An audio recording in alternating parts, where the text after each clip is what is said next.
So ఇందాక మీ ఒక love story పక్కన పెట్టేసి కెమెరా వైపు వచ్చారన్నారు కదా, ఆ లవ్ స్టోరీ ఏందో తెలుసుకోవచ్చా? లవ్ స్టోరీ అంటే ఇక రొటీన్ ఈ జనరేషన్ లో అయ్యేదే గానీ ఇక ఆమె నన్ను వదిలేసి వెళ్ళిపోయింది. ఇక ఆమె దాని తర్వాత పోయినాక నేను ఇంకా చాలా కాన్ఫిడెన్స్ గా ఫోకస్ చేయగలను ఇక్కడ సైడ్. ఓ వెరీ గుడ్. అయితే ఆమె వదిలేయడం మీకు ప్లస్ పాయింట్ అయింది అనమాట, అంతేనా? ఈ జనరేషన్ లో అయ్యేదే ఇక అందరూ లవ్ చేస్తున్నా అని చెప్పి కొన్ని రోజులు చేసి ఇక అసలు ఎందుకు చేస్తారో కూడా అర్థం కాలేదు. ఆమె కూడా అంతే, నాకు ఎందుకు చేసిందో అర్థం కాలేదు, ఎందుకు వదిలేసిందో కూడా అర్థం కాలేదు నాకైతే. సో ఈ వీడియో రేపు పొద్దున ఆమె చూస్తే ఆమెకి ఏమైనా మెసేజ్ చెప్పాలనుకుంటున్నారా?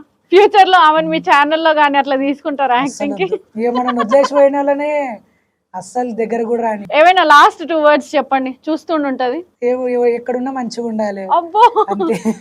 ఇక ఎవరితోనున్నా మంచిగా ఉండాలి అంతే, ఇంకా అంతే. సో మోసం అంటే ఎలాంటి మోసం అనుకోవచ్చు? మోసం అంటే ఇక లవ్ చేసిన తర్వాత కొన్ని సడన్ గా ఏమైందేమో బ్రేకప్ చెప్పింది. చెప్పి నీలాంటి మంచానికి నేను సెట్ కాదంటుంది.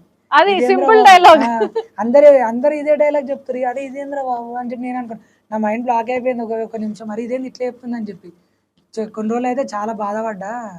ఇక ఏం చేస్తాం, ఇక ఆమె వద్దనుకున్నప్పుడు మనం కూడా ఏం ఫోర్స్ చేయలేం. ఒక 2-3 సార్లు అడిగిన, ఎందుకు ఇట్లా చేస్తున్నావు, ఏమైంది అని అడిగితే, నువ్వు మంచోనివి, నేను నీకు సెట్ గాను అని చెప్పి అన్నది ఆమె. సూపర్.